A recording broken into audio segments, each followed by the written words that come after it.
बृहस्पति जी देवताओं के गुरु हैं और शुक्राचार्य जी यक्षों के गुरु हैं।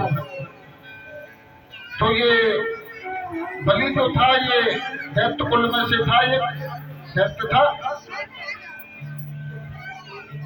शुक्राचार्य जी बलि की यज्ञ करा रहे थे। जैसे ही यज्ञ का शुभारंभ होने को था, उससे पहले ही वामन भगवान ने महलों के सामने जाकर के अलग जगा दिया। भिक्षाम दे यजमान, भिक्षाम दे। आवाज सुन करके बलि उठ करके खड़ा हुआ भिक्षा देने के लिए। और बलि जब भिक्षा देने आया, वामन भगवान को जब देखा तो बलि वामन भगवान को देख करके मुग्ध हो गया। भगवान की सुंदरता को देख के बलि मोहित हो गया। सुंदर ही इतने थे।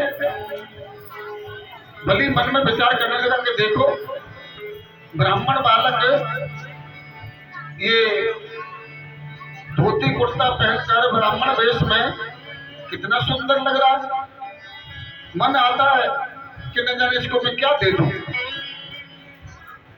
बलि ने कहा कि ब्राह्मण, मांगो, क्या इच्छा लेकर के आए हो। वामन भगवान बोले कि तो बलि भैया, हमने तुम्हारा बहुत नाम सुना है कि तुम बड़े बलवान हो, तुम्हारे समान कोई बलवान नहीं है। क्या आपने बिल्कुल ठीक सुना है। और भैया हमने ये भी सुना है कि आप बहुत बड़े दानी हैं, आपके बराबर में कोई दानी नहीं है। दानियों में आपकी सबसे पहली गिनती होती है। क्या आपने ये भी बिल्कुल ठीक सुना है। आप मांग लीजिए, जो भी आपको मांगना है, जो भी आप अपनी इच्छा लेकर आए हैं वो मांग लो। आप यहाँ से निराश नहीं जाएंगे। और मेरे दरवाजे पर जब कोई एक बार मांगने आ जाता है तो मैं मांगने वाले की इच्छा के अनुसार दान देता हूँ। तो तुम भी निराश नहीं जाओगे, जो इच्छा हो मांग लो। वामन भगवान बोले कि तो बलि देखो भैया, अब मांगने आए ही हैं तो मांगेंगे तो जरूर, किंतु हमारे गुरु का आदेश है कि हम भिक्षा मांगने से पहले यजमान से संकल्प लेते हैं। बलि बोला कि तो ब्राह्मण, इसमें संकल्प का तो प्रश्न ही नहीं उठता। मैं आपको वचन देता हूं कि आप निराश नहीं जाओगे, निसंकोच मांग लीजिए। नहीं भले, जब तक तुम हमें संकल्प नहीं बुलवाओगे तब तक हम भिक्षा का सवाल नहीं करेंगे। बलि बोला कि तो ठीक है, अगर ऐसी इच्छा है आपकी, आप संकल्प ही कराना चाहते हो तो संकल्प करा लीजिए, मुझे इसमें कोई आपत्ति नहीं। तो वामन भगवान बोले कि तो जल लेके आओ, संकल्प तो जब ही पूरा होगा। वामन भगवान के कहने पर बलि अंदर महलों में गया जल लेने के लिए। तो अब तो बलि की एक बेटी थी जिसका नाम था रत्नमाला। ये बहुत देर से अपने महलों की अट्टालिका पर ऊपर खड़े होकर के एक नजर टकटकी लगा करके वामन भगवान को देखे ही जा रही थी, देखे ही जा रही थी। इसकी नजर वामन भगवान के चेहरे से नहीं हट रही थी। और देखते देखते इसके मन में क्या जिज्ञासा हुई, क्या भावना उत्पन्न होने लगी, भगवान वामन के लिए क्या सोचने लगी। देखो कितना सुंदर बालक है और ब्राह्मण के वस्त्र पहनकर कितना सुंदर लग रहा है। अगर ये मेरा बेटा होता तो मैं इसे दूध पिलाती गोद में खिलाती, प्यार करती, बलिहारी जाती।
न ले रहा, उसका देख देख के पेट में दर्द हो रहा कि इतना दान क्यों दे रहा है। तो आज भी ऐसे लोग दुनिया में हैं कि कोई अच्छा काम करता हो तो उसको भी बीच में रोक देंगे कि नहीं इतना नहीं, इतना कर दे। लेकिन आपको पता है, बताऊं मैं आपको, ऐसा करने वाले लोगों को भगवान क्या दंड देते। जो लोग ऐसे बीच में बाधा उत्पन्न करते हैं, दान देने वाले को रोकते हैं, भांजी मारते हैं, ऐसे लोगों को भगवान क्या दंड देते हैं ये सुन लेना। ये कथा का रिजल्ट है ये। अभी आपके सामने आएगा गुरु शुक्राचार्य जी जो बीच बीच में जो भांजी मार रहे थे, भगवान के काम में जो विघ्न कर रहे थे, उसका दंड शुक्राचार्य जी को क्या मिलेगा ये देखना। तो बलि जब नहीं माना कि गुरुदेव मैं जरूर दूंगा, तो शुक्राचार्य जी की पार नहीं बसाई, फिर भी नहीं माने। क्या किया, जब जल लेने के लिए अंदर गया महलों में, तो शुक्राचार्य जी छोटे से कीड़े का रूप धारण कर लिया, क्योंकि मायावी तो थे ही वो। शुक्राचार्य जी ने छोटे से कीड़े का रूप धारण कर लिया। आपने देखा होगा एक काला काला भौरा होता है गोल गोल। शुक्राचार्य जी ने भौरे का रूप धारण कर लिया और सागर की टूटी में आकर के बैठ गए। अच्छा, उनके बैठने का उद्देश्य क्या था, क्यों बैठे थे वो?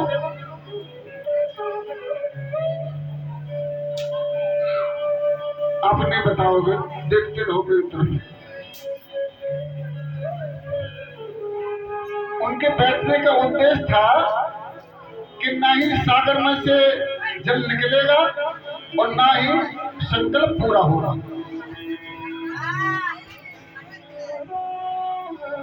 बलि ने वो जल का सागर वामन भगवान के हाथ में आकर के दे दिया। अब वामन भगवान ने जब उस सागर को अपने हाथ पर रखा तो देखा उसमें बड़ा वजन था, बड़ा भारी था वो। भगवान जान गए कि मुझे लगता है कि शुक्राचार्य जी मेरे कार्य में बाधा उत्पन्न कर रहे हैं, ये विघ्न उत्पन्न कर रहे हैं, इनको दंड देना ही पड़ेगा, मानेंगे नहीं। तो वामन भगवान ने जैसे ही बलि के हाथ पर जल छोड़ा तो उसमें सागर में से जल नहीं निकला।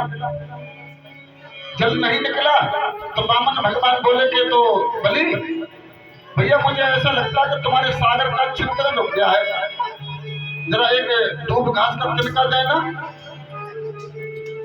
वामन भगवान ने लंबा सा धूप घास का तिनका लिया और जैसे ही सागर की टूटी में डाला, पहले सागर होते थे ना, आपने देखे होंगे कि लोटे की बनावट का एक बड़ा कलश हुआ करता था और उसमें आगे लंबी सी टूटी लगी होती थी, उसको कहते सागर। ये पहले बहुत चलते थे, पहले शादियों में, विवाहों में पहले, और प्याऊओं पर जो जगह जगह सामाजिक प्याऊ लगी होती थी वहां प्याऊ पर भी सागर से ही जल पिलाया करते थे।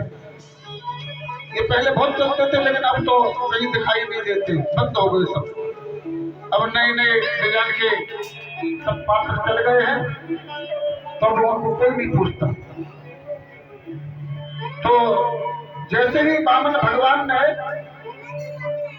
वो धूप घास का तिनका सागर की टूटी में डाला तो शुक्राचार्य जी की आंख पर जाके लगा। उस तिनके का निशाना शुक्राचार्य जी की ठीक आंख पे जाकर के लगा और आंख फूट गई उनकी।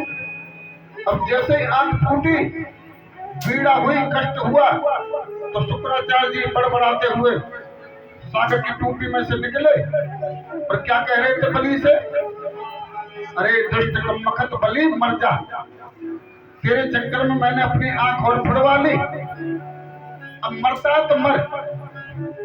अब मेरा भी वचन है मेरा श्राप है, तू बर्बाद हो जाएगा।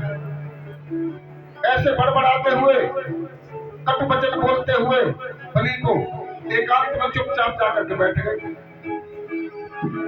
वामन भगवान के सामने एक नहीं चली।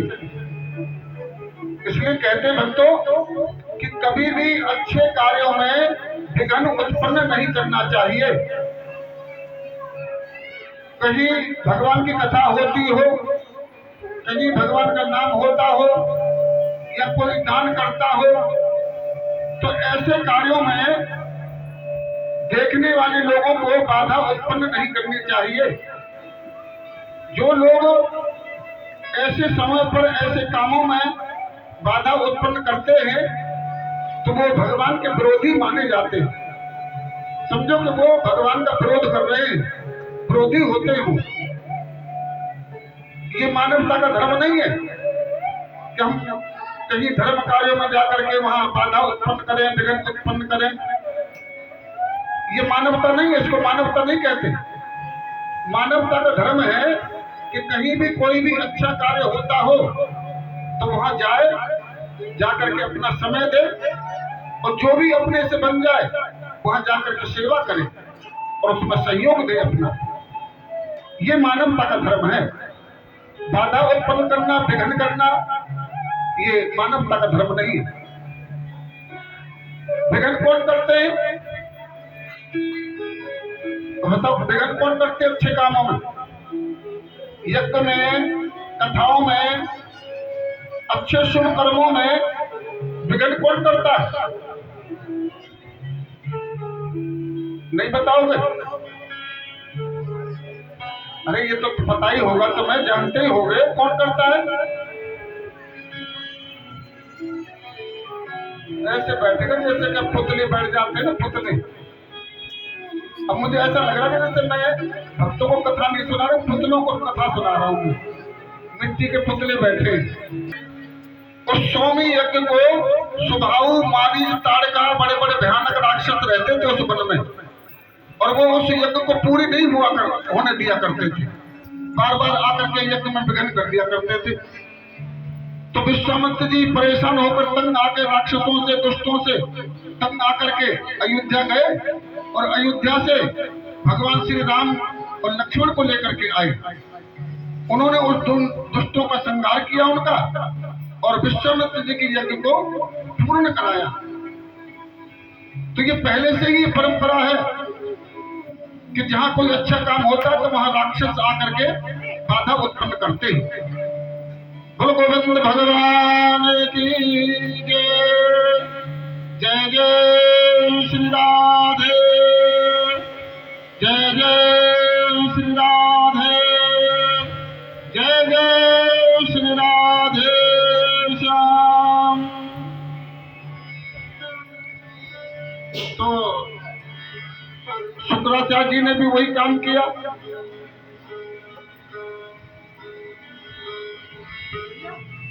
अब संकल्प पूर्ण हो गया।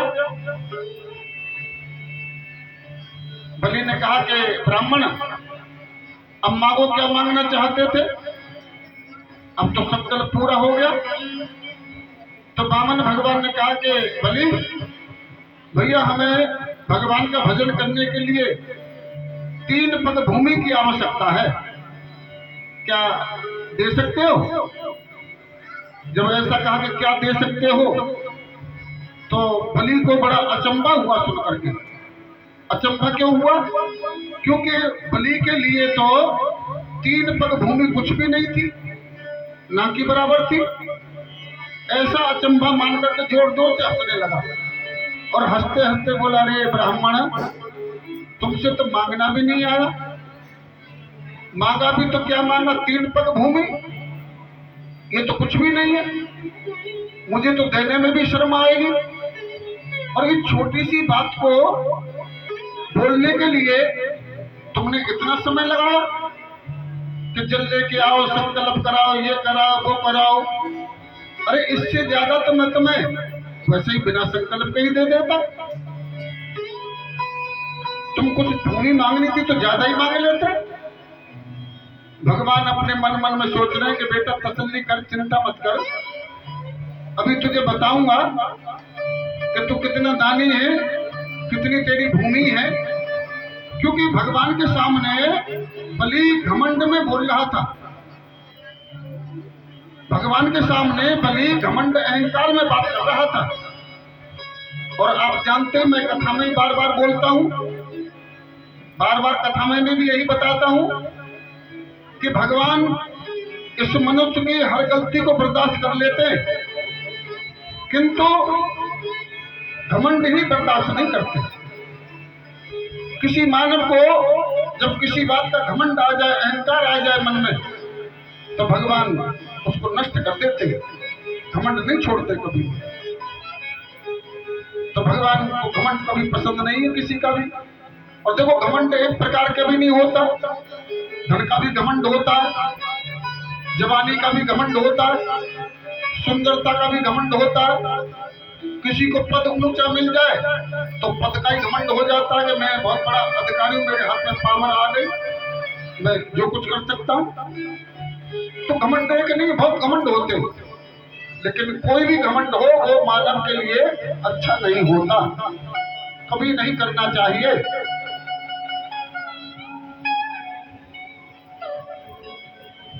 तो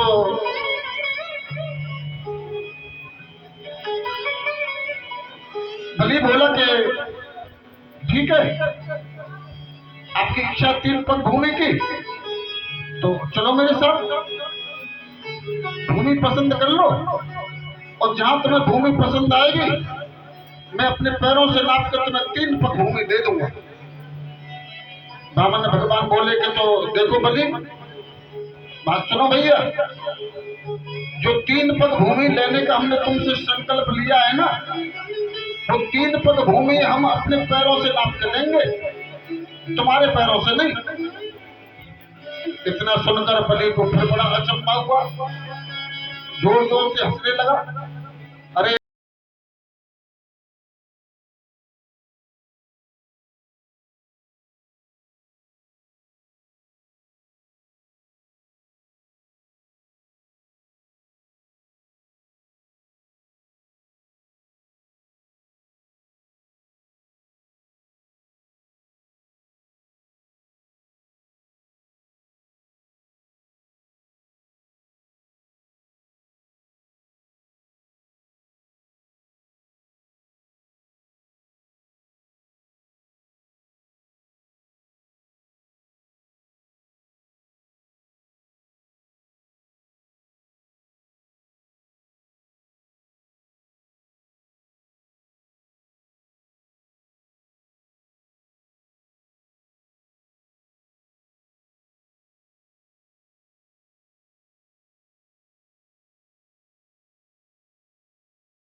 क्रोध आया, क्रोधातुर होकर के भगवान ने अपना विराट रूप धारण करना शुभारंभ किया। और भक्तों, भगवान का वो विराट रूप बढ़ते बढ़ते बढ़ते बढ़ते उनका मस्तक आकाश मंडल में जाके टकराया। उनके पैर रसातल में धंस गए, भुजाएं चारों दिशाओं में फैल गई। इतना विशाल विराट स्वरूप देख करके बलि थरथर कांपने लगा, घबरा गया कि भाई ये क्या देख रहा हूं। भगवान ने एक पग आगे बढ़ाया तो 7 लोग नीचे के नाप दिए भगवान ने एक ही पग में। दूसरा पग आगे बढ़ाया तो 7 लोग ऊपर के नाप दिए। 14 ही लोग लोकांतर हैं, इससे आगे कुछ है ही नहीं। 2 ही पगों में 14 लोग लोकांतर नाप दिए। भगवान ने कहा कि बलि, तू बड़े घमंड से कह रहा था कि जहां तक दूर दूर तक चारों तरफ तुम्हारी नजर जाएगी वहां तक मेरा ही राज्य है, मेरी भूमि है, मेरे पास भूमि की कोई कमी नहीं है, कुछ ज्यादा मांग लेते। तो भैया अभी तो जो तुझसे मैंने संकल्प लिया था 3 पग का, तो अभी तो मेरे 2 पग हुए। अब बता, अब तीसरा पैर कहां रखूं? तेरा अपना कुछ है जिसे तू कह सकता है ये मेरा है? इतना जब सुना तो बलि भगवान के पैरों में गिर गया, हाथ जोड़कर क्षमा मांगने लगा कि प्रभु क्षमा करना मुझे। वैसे तो मेरे गुरु ने मुझे बार बार रोका, बार बार मुझे समझाया, बार बार मुझे मना किया, लेकिन मैंने गुरु की आज्ञा का उल्लंघन।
हम प्रतिबद्धना में रक्षे माचल माचल है। आया बलि का नाम इसमें ध्यान से सुना कि नहीं? फिर बताऊं दोबारा, न सुनाओ तो दोबारा सुन लो। एन भद्दो बलि राजा दानवेंद्रम महाबलम तेना हम प्रतिबद्धना में रक्षे माचल माचल है। सुना बलि का नाम आया? अरे अब तो मुझे हिला दो, अब तो हो गई। तो आज भी बलि का नाम आता है भगवान की पूजा से पहले। ये भगवान का वरदान दिया हुआ है और उसी वरदान, ये वरदान रूपी ही मंत्र बना है। भगवान के वरदान रूपी ही ये मंत्र बनाया है और ये मंत्र बोला जाता है। तो इस तरह से भगवान ने बलि को आशीर्वाद दिया और वहां से चल पड़े। भगवान के चले जाने के बाद जब बलि की बेटी जो रत्नावली थी, इस रत्नावली को जब पता चला कि इस ब्राह्मण बालक ने मेरे पिता को वचनबद्ध करके हमारा सब कुछ छीन लिया, हमें घर से बेघर कर दिया, राजपाट सब कुछ ले लिया, तो इसका विचार बदल गया, इसकी सोच बदल गई। जो पहले इसने मन में विचार किया था वामन भगवान के लिए कि ये मेरा बेटा होता तो उसे दूध पिलाती, प्यार करती, गोद में खिलाती, पहला तो विचार ये करा था इसने। और जब इसे ये पता चल गया कि इसने हमारा सब कुछ लूट लिया, घर से बेघर कर दिया हमें, तो फिर इसके मन में क्या भावना उत्पन्न हुई कि अरे मैं तो सोच रही थी कि ये बड़ा अच्छा है, ये तो बड़ा दुष्ट है, इसने तो हमें घर से बेघर कर दिया, हमें बर्बाद कर दिया, इसे बेटा बनाऊंगी, गोद में खिलाऊंगी, दूध पिलाऊंगी, मन में आता है इसका गला घोट के इसे जान से मार दूं, बड़ा दुष्ट है ये तो। जब रत्नावली की ऐसी भावना बनी तो भगवान ने वो वरदान भी दे दिया, कहा कि देवी तथास्तु, अगर तुम्हारे मन में ऐसा है, तुम हमें मारना चाहती हो, तो कभी तुम मारने का भी प्रयत्न कर लेना, ये वरदान है हमारा। वामन भगवान ने बलि की बेटी को दोनों वरदान दे दिए और ये दोनों वरदान इसके वामन भगवान ने अगले जन्म में पूरे करे थे। अगले जन्म में यही बलि की बेटी पूतना बन के इसने जन्म लिया था। ये तो आपको पता ही होगा कि पूतना को तो जानते हो नहीं जानते हो, यही पूतना बनी थी और यही भगवान कृष्ण को मारने गई थी। दूसरे जन्म में भगवान ने इसके दोनों वरदान पूरे करे थे।